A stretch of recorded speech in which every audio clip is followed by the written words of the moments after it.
El 15 de abril del 2000, Central Park bullía de actividad. La primavera había llegado con fuerza a Nueva York y después de un invierno particularmente duro, miles de personas aprovechaban el sábado soleado para disfrutar del aire libre. Entre la multitud, la familia Ramírez destacaba por su alegría contagiosa y el colorido cometa que los tres hermanos Ramírez, Daniel, Mateo y Lucas, trillizos de 8 años, intentaban elevar en el amplio espacio de Sheep Meadow. Elena Ramírez, de 34 años, observaba a sus hijos desde un banco cercano mientras respondía a algunos correos electrónicos urgentes en su laptop.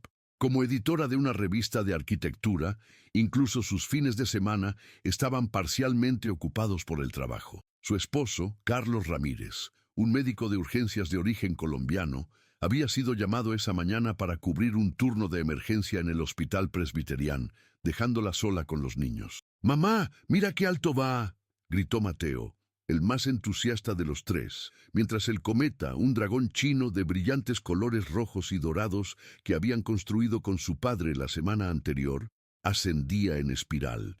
«¡Increíble, cariño!», respondió Elena, levantando brevemente la vista de su pantalla para capturar el momento con su cámara digital, un regalo reciente por su aniversario.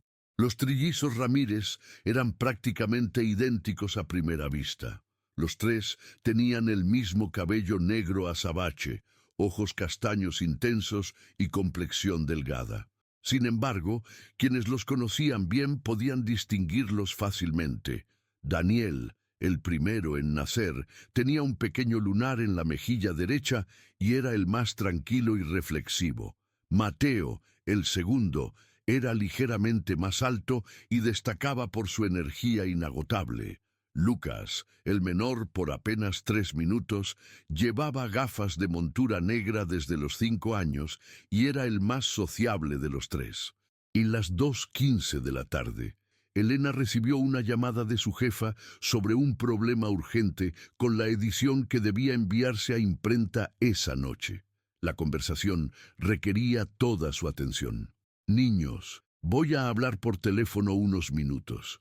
Quédense donde pueda verlos, ¿de acuerdo?», les indicó, señalando el área abierta frente a ella. Los tres asintieron al unísono, demasiado absortos en su juego para prestar verdadera atención. El cometa había alcanzado una altura impresionante, y una pequeña multitud de niños se había formado alrededor de ellos, admirando su creación. La llamada de Elena se prolongó más de lo esperado. Cubriendo un oído para aislarse del bullicio del parque, caminó unos metros hacia un área más tranquila, manteniendo a sus hijos en su campo visual periférico, o al menos eso creía. A las 2:37 p.m., cuando finalmente colgó y volvió su atención completamente al lugar donde jugaban los niños, sintió que el suelo se abría bajo sus pies. No había rastro de sus hijos. El cometa tampoco estaba. Inicialmente pensó que habrían ido tras él si se hubiera soltado, pero una rápida mirada al cielo despejado no reveló ningún dragón colorido flotando a la deriva. «¡Daniel! ¡Mateo! ¡Lucas!», comenzó a llamar, primero con normalidad, luego con creciente desesperación. Varios padres cercanos notaron su angustia y se acercaron a ayudar. «¿Cómo son los niños?», preguntó una mujer de mediana edad con acento del Bronx. «Son trillizos, 8 años, idénticos, cabello negro, camisetas de colores diferentes, azul, rojo y verde», respondió Elena, su voz quebrada por el pánico. Estaban jugando con un cometa, un dragón chino rojo. En cuestión de minutos, docenas de personas buscaban a los hermanos Ramírez. A las 3:05 p.m., Elena llamó al 911 y 15 minutos después, la policía arribó al lugar. A las 4:00 p.m., oficiales del NYPD acordonaron Sheep Meadow, entrevistando a todos los presentes. A las 5:30 p.m., Carlos Ramírez llegó corriendo desde el hospital, aún vistiendo su uniforme médico bajo el abrigo. Para el anochecer, más de 100 efectivos policiales, con apoyo de unidades caninas y voluntarios, peinaban Central Park. Los helicópteros sobrevolaban con potentes focos, iluminando cada rincón del parque que comenzaba a sumirse en las sombras. La noticia de la desaparición de 3 niños idénticos se propagó rápidamente por los medios locales.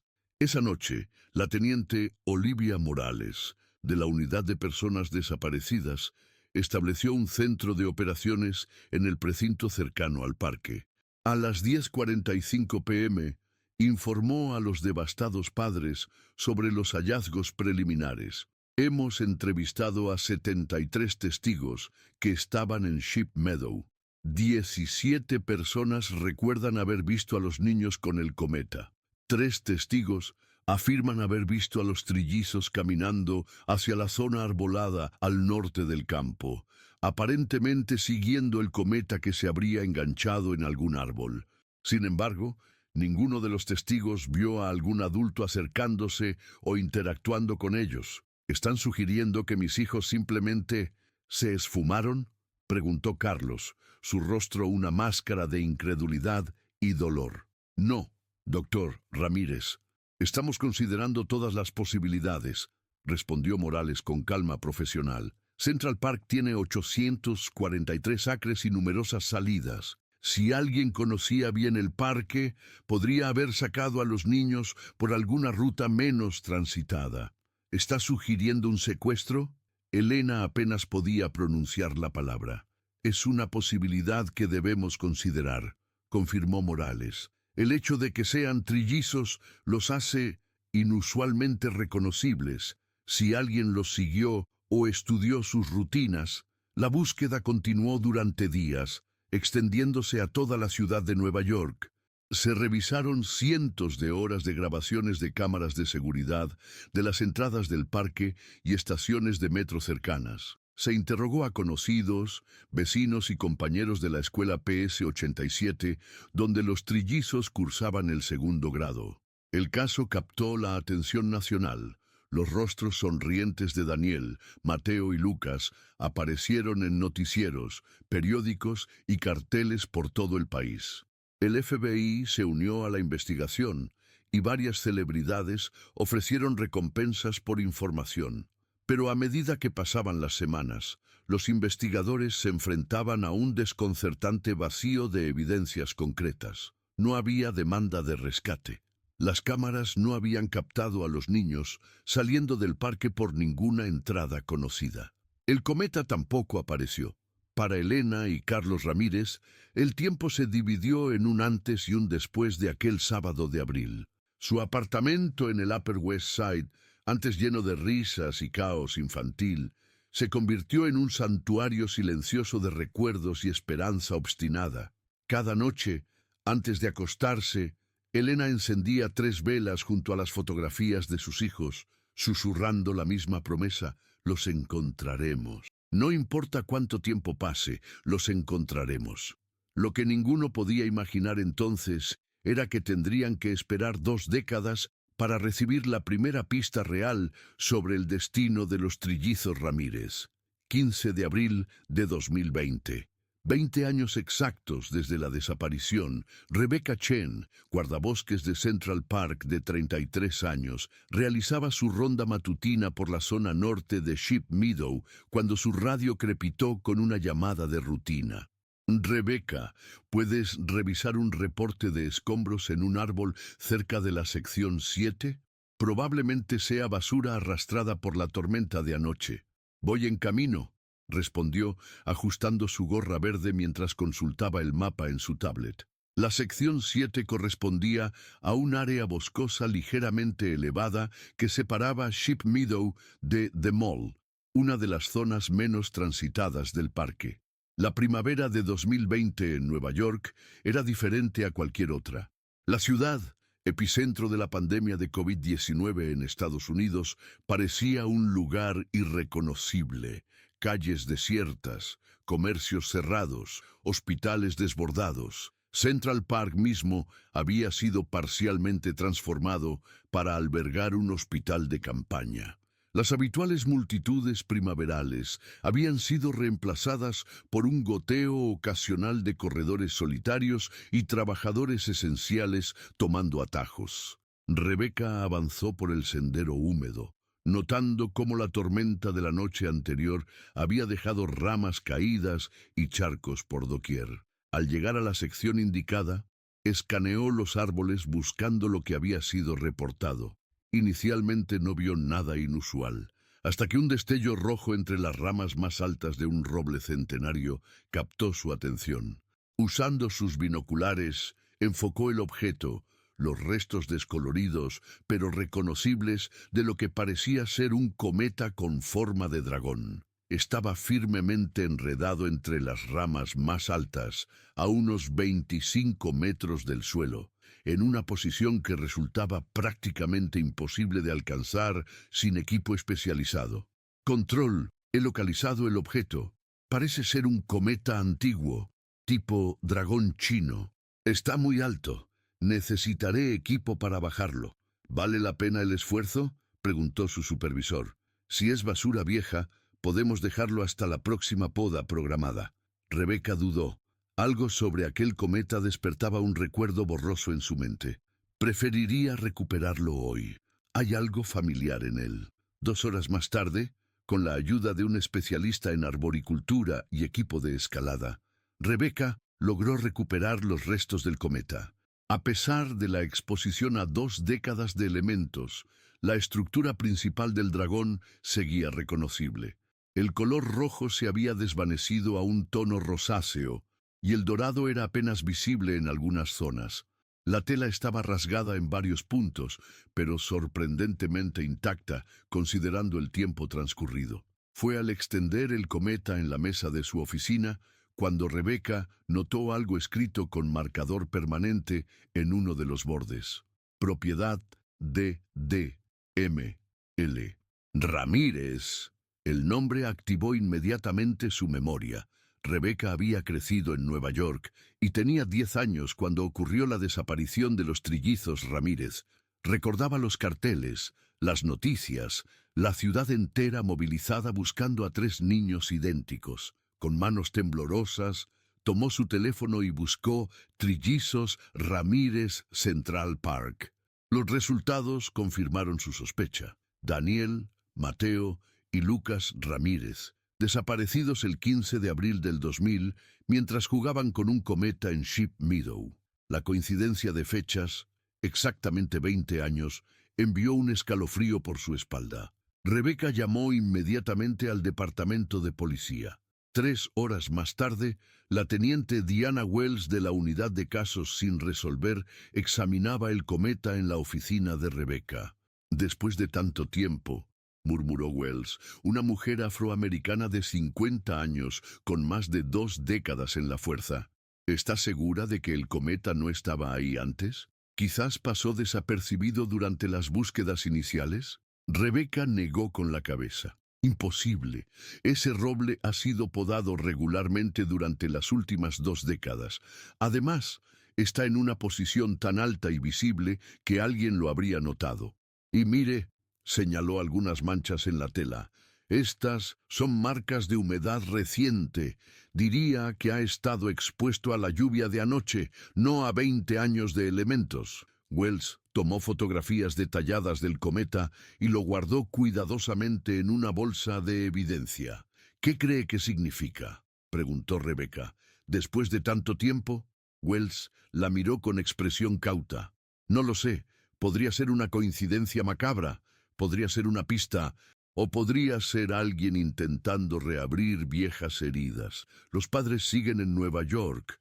Elena Ramírez sí, nunca se mudó, por si sus hijos intentaban regresar a casa. Carlos Ramírez falleció hace 5 años. Cáncer. Wells suspiró.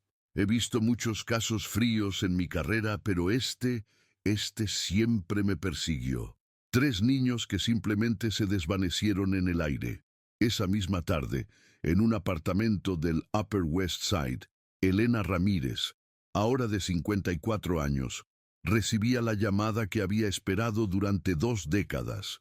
Su cabello, Antes negro como el de sus hijos, estaba ahora veteado de gris. Las arrugas alrededor de sus ojos hablaban de años de llanto, esperanza y resistencia.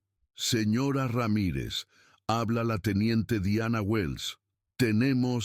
Hemos encontrado algo que podría estar relacionado con sus hijos. 20 minutos después, Elena contemplaba el cometa extendido sobre la mesa de la sala de conferencias del precinto 20. Sus manos, ahora marcadas por la edad, recorrieron suavemente la superficie gastada. «Es el suyo», confirmó con voz quebrada. «Carlos les ayudó a construirlo. Insistió en poner sus iniciales para identificarlo si lo perdían. ¿Podría alguien haber replicado el cometa?», preguntó Wells con delicadeza. Elena negó vehementemente. «Imposible». Carlos incorporó detalles únicos. Señaló un pequeño bolsillo cosido en la parte posterior del dragón. Aquí guardaban mensajes secretos. Era su idea especial. Wells, con guantes de látex, abrió cuidadosamente el pequeño compartimento. Dentro, milagrosamente preservado, había un papel doblado. Al abrirlo, reveló un dibujo infantil de 3 figuras idénticas sonrientes y las palabras «Volveremos a casa. D.M.L.». Elena se desplomó en la silla, sollozando incontrolablemente. «Es su letra. Es la letra de Daniel». «Señora Ramírez», intervino Wells con tono cauteloso, «necesito preguntarle, ¿alguien más conocía la existencia de este compartimento secreto?» Elena secó sus lágrimas, esforzándose por mantener la compostura. «Solo nosotros 4, ni siquiera lo mencionamos durante la investigación porque lo habíamos olvidado en medio del trauma. Y la ubicación donde se encontró el cometa», continuó Wells, «es significativa por alguna razón». Elena reflexionó un momento. «Ese sector del parque, solíamos llamarlo la colina del tesoro. Carlos inventó historias sobre piratas que habían escondido un cofre bajo el roble más grande. Los niños amaban buscar pistas allí». La detective asintió lentamente, procesando la información. «Señora Ramírez, no quiero darle falsas esperanzas. Este hallazgo podría significar muchas cosas». «Significa que están vivos», interrumpió Elena con repentina firmeza. «Mis hijos están vivos y quieren que lo sepa». Wells no respondió inmediatamente. En sus 25 años como detective, había aprendido que la esperanza era tanto un bálsamo como un veneno para las familias de los desaparecidos. «Vamos a reabrir oficialmente la investigación», dijo finalmente. «Con los avances en tecnología forense y este nuevo elemento, quizás podamos descubrir cosas que se nos escaparon entonces». Lo que ninguna de las 2 mujeres podía imaginar era que el cometa era solo el primer mensaje en una serie de pistas cuidadosamente planeadas que comenzarían a aparecer en las siguientes semanas, trazando un camino hacia una verdad que había permanecido oculta durante 2 décadas. Para el 22 de abril de 2020, una semana después del hallazgo del cometa, la noticia había captado la atención nacional. El caso de los trillizos Ramírez, que había fascinado y consternado a América 20 años atrás, resurgía en titulares y programas especiales. El misterioso descubrimiento en un momento en que la ciudad luchaba contra la pandemia parecía capturar algo que la gente necesitaba. Una distracción, un enigma, una posible historia de esperanza. En la unidad de casos sin resolver del NIPD, la teniente Diana Wells había formado un equipo especial. Entre sus miembros destacaba el detective Jamal Washington, experto en análisis de casos fríos, y Sophie Novak, especialista en psicología forense. La oficina temporal que ocupaban estaba dominada por 2 grandes pizarras, una con la cronología original del 2000, otra con los nuevos desarrollos. «El cometa fue colocado deliberadamente», explicaba Washington durante la reunión matutina. «Los análisis confirman que la tela fue expuesta a los elementos durante años, pero las marcas de sujeción en las ramas son recientes. Alguien lo puso allí poco antes de la tormenta del 14 de abril y eligió esa fecha específica, añadió Novak, 20 años exactos después de la desaparición. Quien sea que lo hizo, quería que lo encontráramos en el aniversario. Wells asintió, señalando una fotografía ampliada del mensaje encontrado en el compartimento secreto. Volveremos a casa. D.M.L. El análisis caligráfico es inconcluyente. Podría ser una imitación de escritura infantil o, si asumimos que los trillizos están vivos, podría ser uno de ellos escribiendo deliberadamente como lo hacía de niño. ¿Qué sabemos de las cámaras de seguridad?, preguntó el capitán Rodríguez, supervisor de la unidad. Es nuestro mayor obstáculo, respondió Washington. Con las restricciones por COVID-19. Muchas cámaras del perímetro del parque están sin monitoreo activo o funcionan intermitentemente debido a la reducción de personal. Hemos revisado las grabaciones disponibles, pero el área donde se encontró el cometa no tiene cobertura directa. El teléfono de Wells sonó, interrumpiendo la reunión. La expresión de la detective cambió visiblemente mientras escuchaba. «Vamos para allá», dijo antes de colgar. Han encontrado algo más. En la escuela primaria de los trillizos, la PS-87, donde Daniel, Mateo y Lucas Ramírez habían cursado hasta segundo grado, permanecía cerrada por la pandemia. Solo un equipo mínimo de mantenimiento trabajaba en el edificio, preparándolo para eventual reapertura. Esa mañana, Miguel Sánchez, conserje principal con 25 años en la institución, había encontrado algo peculiar al revisar el antiguo salón de música. Estaba limpiando los instrumentos, asegurándome de que no se dañaran durante el cierre prolongado, explicó Sánchez a los detectives, mientras los guiaba por los silenciosos pasillos. Y entonces noté esto en uno de los pianos. El viejo piano vertical Steinway & Sons había sido parte de la escuela desde los años 70. Cuando Sánchez levantó la tapa, Wells y Washington pudieron ver lo que había llamado su atención: 3 pequeñas figuras talladas en la madera interior, con las iniciales D, M y L. Reconocí las iniciales inmediatamente, dijo Sánchez. Recuerdo bien a esos niños. Siempre los veía en el salón de música durante los recesos. Daniel era el que más talento tenía para el piano. ¿Estás seguro de que estas marcas no estaban antes?, preguntó Washington, fotografiando cuidadosamente los tallados. Imposible, respondió Sánchez con firmeza. Este piano se revisa y afina regularmente. La última vez fue en febrero, antes del cierre. El técnico habría notado algo así. Además, dudó un momento. La madera parece recién tallada. No tiene el mismo tono que el resto del interior.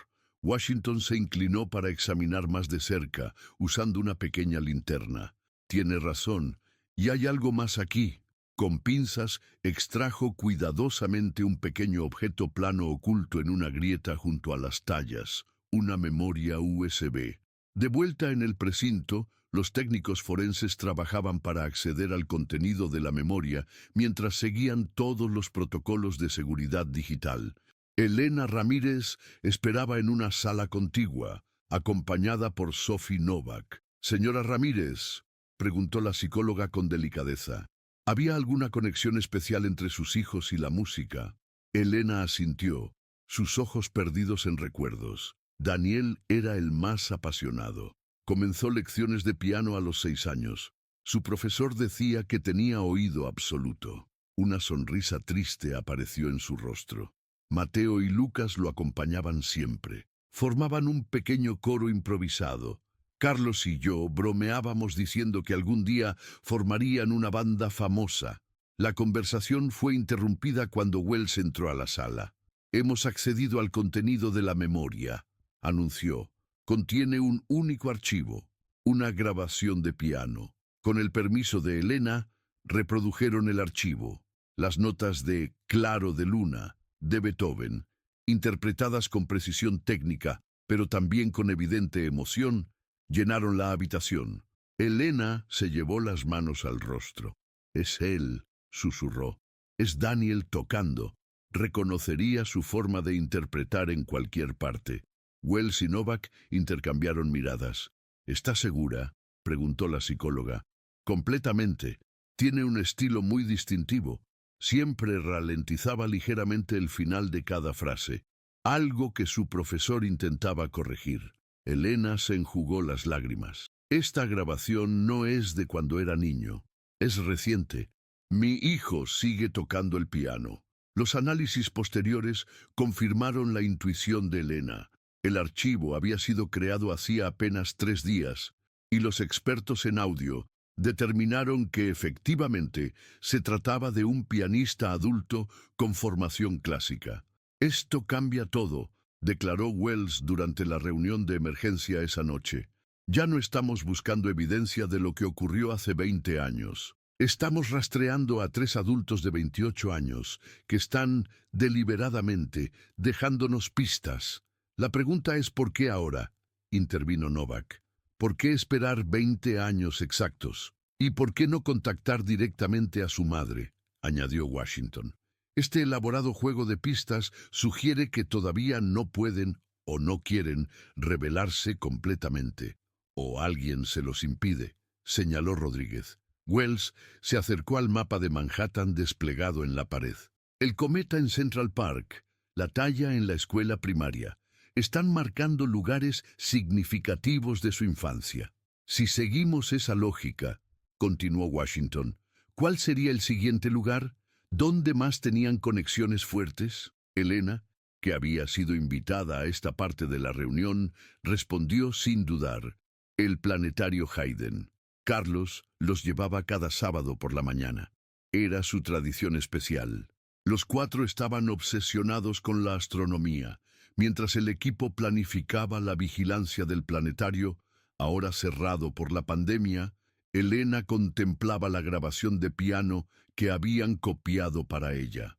Después de 20 años de incertidumbre devastadora, de noches sin dormir imaginando los peores escenarios, ahora tenía evidencia tangible. Al menos uno de sus hijos estaba vivo y aparentemente bien. La magnitud de este conocimiento era casi tan abrumadora como había sido su pérdida. Teniente Wells, dijo finalmente, ¿cree que mis 3 hijos están vivos? Wells consideró cuidadosamente su respuesta. Las pistas parecen intencionalmente diseñadas para sugerir que los 3 están involucrados. Las iniciales D, M, L aparecen juntas en ambos hallazgos. Pero no tenemos confirmación directa sobre Mateo y Lucas, añadió Novak con gentileza. Elena asintió, comprendiendo las implicaciones. Durante años había mantenido viva la esperanza de que sus 3 hijos regresarían juntos, tal como habían desaparecido. La posibilidad de que solo uno hubiera sobrevivido era un pensamiento que no se había permitido contemplar. Necesito saberlo todo, dijo con renovada determinación. Incluso lo peor, he vivido 2 décadas en el limbo. Cualquier verdad es mejor que eso. Lo que nadie en aquella sala podía imaginar era que la verdad resultaría más compleja y perturbadora de lo que cualquiera había anticipado, y que el siguiente mensaje de los trillizos Ramírez no llegaría en forma de objeto físico, sino como una transmisión digital que sacudiría los cimientos de la investigación. El planetario Hayden permaneció bajo vigilancia durante 3 días. Agentes encubiertos monitoreaban cada entrada, apoyados por las pocas cámaras funcionales del perímetro. La pandemia, paradójicamente, facilitaba la operación. Con el museo cerrado y las calles semidesiertas, cualquier actividad resultaría más fácil de detectar. La madrugada del 27 de abril, las alarmas de seguridad del planetario se activaron brevemente antes de silenciarse. El equipo de respuesta entró al edificio en menos de 5 minutos, pero no encontró señales de intrusión física. El director de seguridad, contactado de emergencia, confirmó remotamente que había ocurrido un acceso no autorizado al sistema informático del planetario.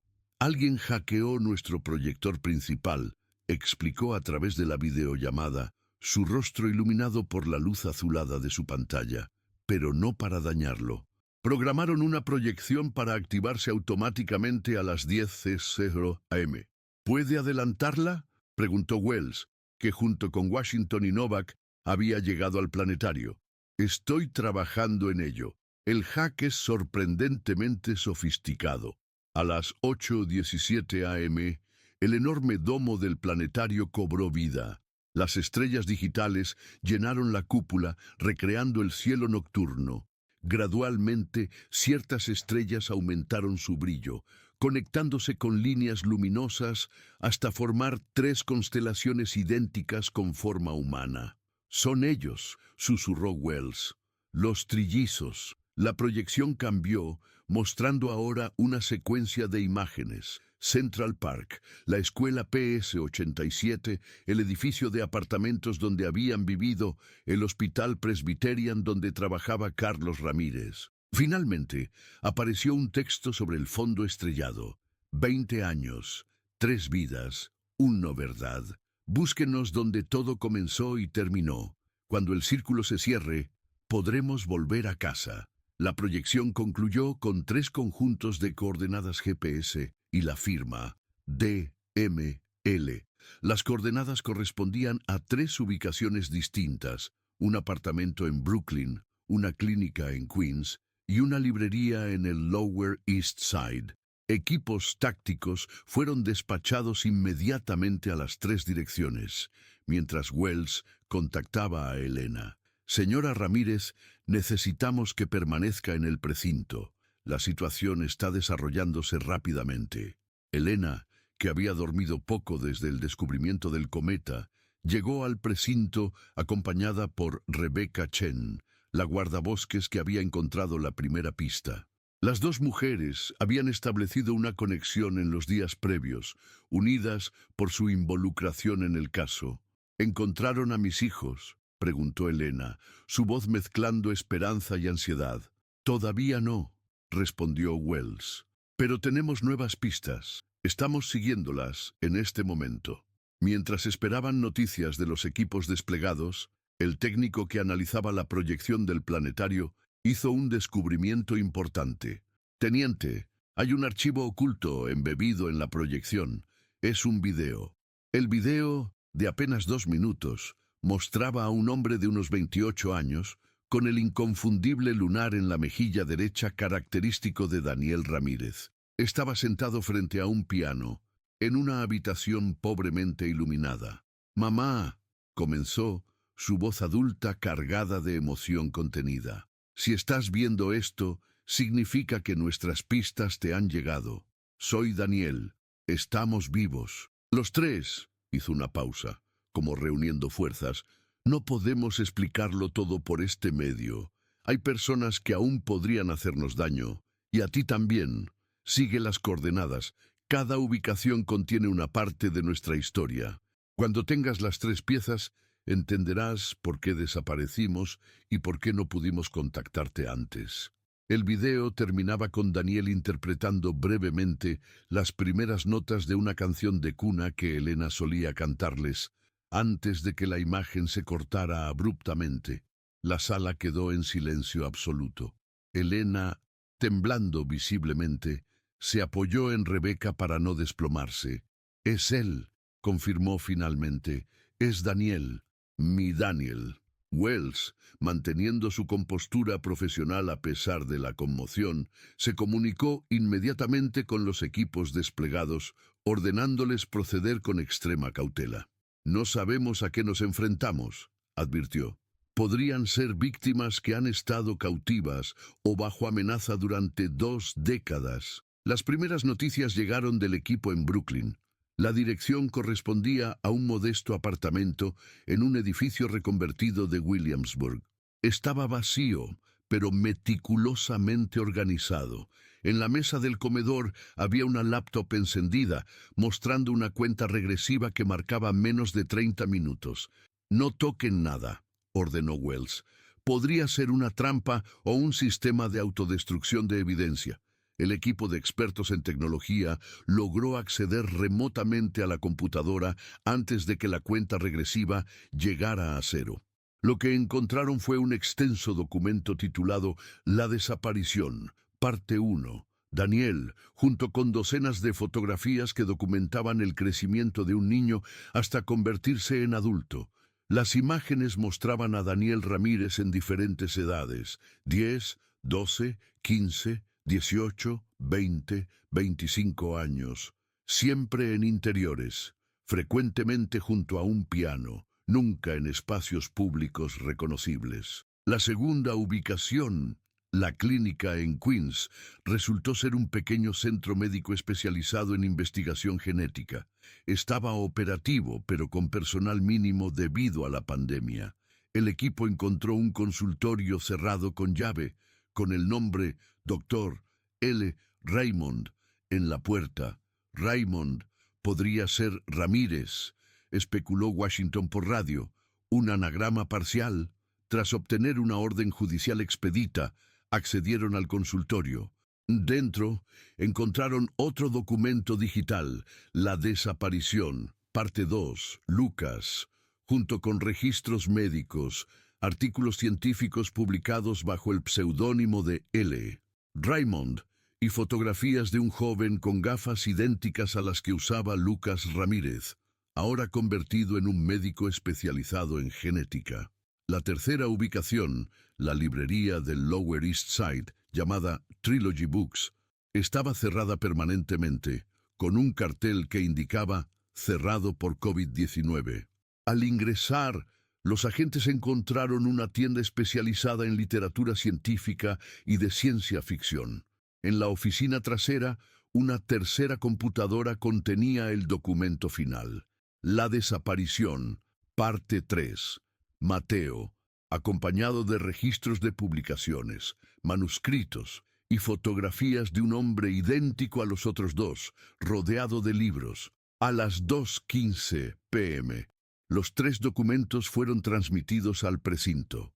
Wells, Novak, Washington y Elena comenzaron a leer simultáneamente, cada uno en una pantalla separada, la extraordinaria historia de los trillizos Ramírez. Lo que revelaban los documentos era tan sorprendente como perturbador. En la primavera del 2000, un investigador del Hospital Presbyterian donde trabajaba Carlos Ramírez había notado algo inusual en los resultados de los exámenes de rutina realizados a los trillizos meses antes.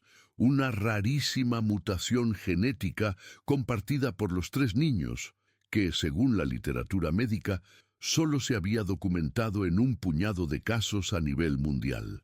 Esta mutación estaba asociada con un extraordinario desarrollo neurológico y capacidad cognitiva, pero también con un grave problema. Aproximadamente al llegar a la pubertad, los portadores desarrollaban una forma agresiva de leucemia con tasa de mortalidad cercana al 100%. Carlos Ramírez, destrozado por el diagnóstico, había contactado en secreto a un antiguo colega, el doctor Robert Morgan, que dirigía un controvertido programa de investigación experimental financiado por una fundación privada. Morgan ofreció incluir a los trillizos en un tratamiento revolucionario que podría salvarles la vida, pero bajo condiciones estrictas. Debido a las restricciones legales y éticas, los niños debían ser oficialmente desaparecidos, sin contacto con el mundo exterior, para evitar escrutinio gubernamental. El tratamiento implicaba años de aislamiento, terapias experimentales y monitoreo constante. Carlos, desesperado por salvar a sus hijos y temiendo que las opciones convencionales los condenarían a una muerte temprana, aceptó el trato sin informar a Elena, convencido de que ella no consentiría algo tan extremo. El día en Central Park había sido cuidadosamente orquestado. Los trillizos, informados parcialmente de la situación, se les dijo que tenían una enfermedad grave que requería tratamiento especial. Siguieron las instrucciones de separarse momentáneamente de su madre. Un equipo médico los recogió discretamente y los trasladó a una instalación privada en las afueras de Boston. Carlos mantuvo una doble vida durante años. Para Elena y el mundo, era el padre devastado que nunca perdía la esperanza de encontrar a sus hijos. En secreto, visitaba regularmente a los trillizos, monitoreaba sus tratamientos y se aseguraba de que recibieran educación. El tratamiento funcionó. Los tres superaron la etapa crítica de la adolescencia sin desarrollar leucemia. Sin embargo, para entonces, el programa había evolucionado hacia algo más siniestro. Morgan y su equipo, fascinados por las capacidades cognitivas excepcionales de los hermanos, comenzaron a utilizarlos para diversos proyectos de investigación, reteniéndolos con amenazas de exposición legal contra su padre y ellos mismos. A los 18 años, los trillizos comprendieron plenamente su situación. Daniel se había convertido en un prodigioso pianista y matemático. Lucas, siguiendo los pasos de su padre, estudiaba medicina con enfoque en genética. Mateo desarrolló talentos para la lingüística y la escritura. Cuando Carlos fue diagnosticado con cáncer terminal en 2015, les reveló toda la verdad, incluyendo el hecho de que Elena nunca había sido informada del plan. Antes de morir, les entregó documentos comprometedores sobre la fundación y el doctor Morgan como seguro para su eventual liberación. Los siguientes 5 años, los trillizos trabajaron secretamente para desmantelar desde dentro la red que los mantenía cautivos, filtrando información estratégica a agencias gubernamentales, mientras construían identidades alternativas que les permitirían eventualmente reintegrarse a la sociedad. El 20º aniversario de su desaparición había sido la fecha elegida para su reaparición, coincidiendo con el momento en que los últimos miembros de la red criminal estaban siendo investigados por las autoridades federales. Al terminar de leer los documentos, Elena estaba devastada, pero también inundada de una extraña mezcla de alivio, dolor y furia. «Tú, Carlos», susurró, «¿cómo pudiste?» Wells, procesando las implicaciones legales y éticas del caso, se dirigió a su equipo. «Necesitamos verificar cada palabra de estos documentos. Si esto es cierto, estamos ante uno de los casos más extraordinarios de la historia criminal moderna». «¿Dónde están mis hijos ahora?», preguntó Elena, su voz recuperando firmeza. «¿Por qué no vienen directamente a mí?» Como respondiendo a su pregunta, los 3 documentos se actualizaron simultáneamente, mostrando un nuevo mensaje. «Nos reuniremos donde todo comenzó. Mañana, 10 a.m. Solo mamá y los detectives principales. El círculo debe cerrarse donde se rompió». No había duda sobre el lugar. Sheep Meadow, en Central Park, 28 de abril de 2020, 9:45 a.m. Central Park parecía un lugar sacado del tiempo.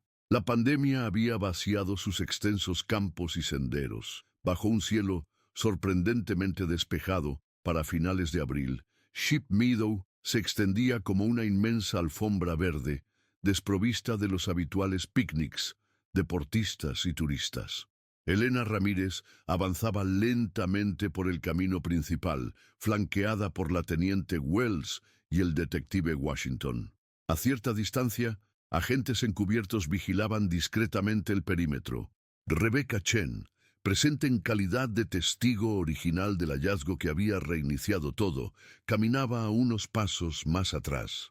«Exactamente aquí», indicó Elena, deteniéndose en un punto cercano al centro del prado. «Aquí estaba sentada la última vez que los vi». El silencio que siguió fue quebrado por el sonido de pasos sobre la hierba. Desde 3 direcciones diferentes, 3 figuras idénticas se aproximaban caminando. Daniel, Lucas y Mateo Ramírez, ahora hombres de 28 años, convergían hacia su madre con paso vacilante. Vestían ropa sencilla pero formal. Daniel de azul oscuro, Lucas de verde, Mateo de rojo, evocando inconscientemente los colores que usaban el día de su desaparición. A 5 metros de distancia se detuvieron. 20 años de separación habían creado un abismo que ninguno sabía cómo cruzar inmediatamente. Elena dio el primer paso, avanzando con las manos extendidas. «Id, mis niños», dijo simplemente, su voz quebrándose. Lo que siguió fue una escena que los presentes recordarían por el resto de sus vidas. Los tres hombres, quebrando su formación triangular, corrieron simultáneamente hacia su madre. El abrazo colectivo que siguió derribó las barreras del tiempo, el dolor y la distancia. Por varios minutos, los cuatro permanecieron entrelazados, llorando y susurrando palabras que solo ellos podían escuchar.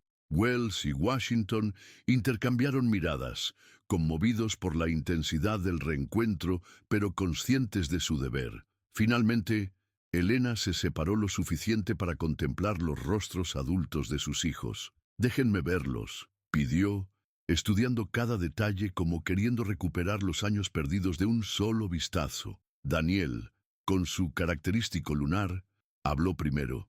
«Mamá, lo sentimos tanto. Si hubiéramos sabido toda la verdad desde el principio, papá creía que estaba salvándonos», continuó Lucas, ajustando sus gafas con un gesto que Elena reconoció inmediatamente. «Cuando descubrimos el alcance completo de su engaño, ya estábamos demasiado inmersos en el sistema. Intentamos contactarte tantas veces», añadió Mateo, el más emotivo de los tres. «Pero siempre había amenazas, vigilancia, consecuencias». Wells dio un paso adelante, su expresión profesional matizada por la empatía. «Necesitamos hablar sobre todo lo que revelaron en sus documentos. Hay graves acusaciones contra personas e instituciones poderosas». «Tenemos todas las pruebas», respondió Lucas con determinación. «Registros, grabaciones, correspondencia. Durante años hemos construido meticulosamente un caso que ni siquiera los mejores abogados podrán desmontar».